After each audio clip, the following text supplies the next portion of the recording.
Ginagan mo. Ako si Christina Balsita.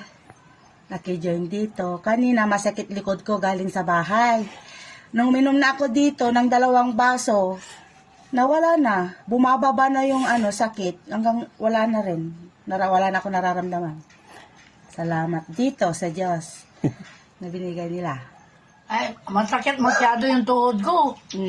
Masakit na masakit, ante. Uy, natangak pa. Hangko nga may bigla nga udda-udangan.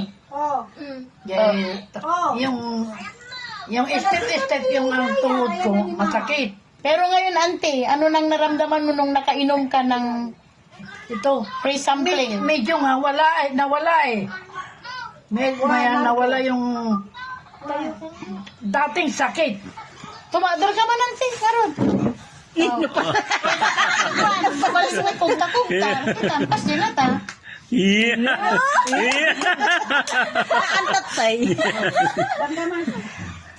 May ato na pa yun.